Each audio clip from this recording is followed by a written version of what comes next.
morning.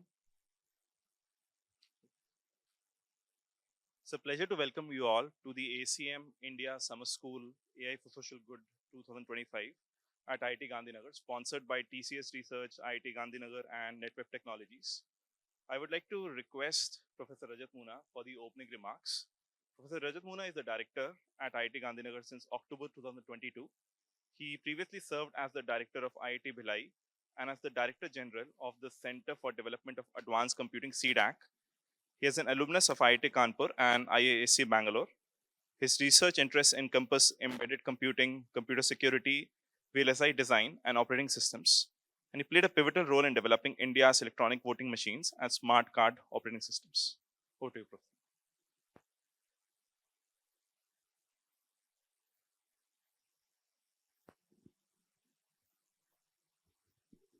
Thank you, Nipun. Let me first of all welcome everybody in this campus. And I hope you will have a great time while this school is being held, and you will probably enjoy your stay here. Same is true for two researchers, speakers here, Prashant and so from TCS Research. So let me first say a few things, and that is, ever since the computer science started, it's probably the longest living technology of branch, mid-70s. So it has been now close to 50 years in this country that computer science started in 1970, mid-70s. TIFR started a big computer center. Followed by that, IIT Kanpur started a computer science education program, and subsequently IIT Bombay, and then gradually all other IITs. And now today, when we look at computer science, it is there in every nook and corner, or every institute that first starts with computer science. So for a technology domain to stay for 50 years is non-trivial. Okay, and this has been possible because of multiple things that actually came and went, right? And they all basically became technology. So like first generation of technology was primarily for effectively providing a good typewriter view. So word processor, right? So you could actually type in something, and you could print, you could edit. You don't have to change things when you really wanted. So some document that comes and you find that there's some changes to be done, you don't have to go and retype, right? All students who were writing thesis found it very, very useful. All administrators who were writing, letters or something, or reports, were found it very useful. Everybody effectively found it very useful. Teachers found it useful because they could actually prepare the notes and keep them in editable form, right? So it became very, very useful. And moment you could do that, subsequently the next thing was to be able to create things like databases, records, and searches. You could query saying where my things are, right? And from that point onward, many more things happened. A very serious computing started in terms of process controls, various applications, modeling, science modeling, things like space research, okay, things like, today everybody, but Google search is an algorithm which is a very, very interesting algorithm, and very quickly do indexing and giving you the results. It's a very, very interesting tool. Okay, I don't know how many of you have actually seen this, but a similar search engine or search tool was also made available, for example, on Election Commission site, where you could search your electoral roll records. And the challenge was that in your electoral roll records, the name, spelling, and all that were transcribed by somebody. So you filled in a form and they were transcribed. So there were lots of errors because when you write a form in Hindi, somebody else is typing it in English, or when you write it in English, somebody else is converting it to Hindi, and his notion of the spelling is very different from what you actually have. So because of that, lot many more errors actually were introduced than was intended to be. But then search, I mean, and you go to a polling booth and you find that your name is not there in the records. So what do? So you must have heard these stories, like people say, last year my record was there, this year my record is not there, and so on and so forth. Many of these stories came because of corrections in the names. Many of these stories came because of movement of people from one to another, and many of these stories were only invented. They did not exist. But then the reality was that you could not locate your record in time. You did not know well enough, and it was not even a possibility for database search to actually show you. So therefore, we introduced something known as your electoral search record.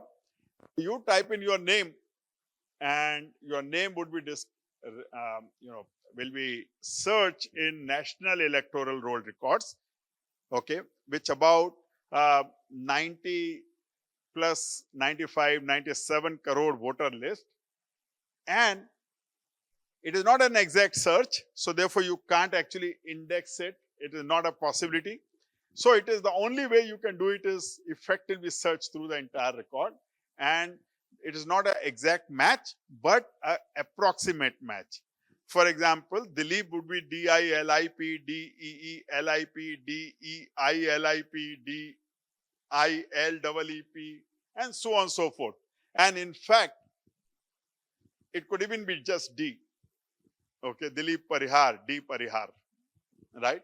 So all these kind of things were there. And with that search engine, the algorithm that was implemented, I don't know if any one of you would have noticed it, but even before you close your eyes, right? I mean, I have given these demos at time where you say, okay, you fill in your name, and before I press submit, I'll just say blink your eye, and you press the submit, and by the time you open your eye, your results are already there. And it's not just your result, it will actually say that there are 130,000 such records which might be matching. Your name is likely to be in first 30, 40 of them, which are shown on the screen. And very high probability that would be there in that much. Okay. So that was a possibility because of advances in computing, because of advances in algorithms, and so on and so forth. As we move on, so these kind of tools actually provided a lot of very interesting methods for people to get into governance. Right. As we moved on, today we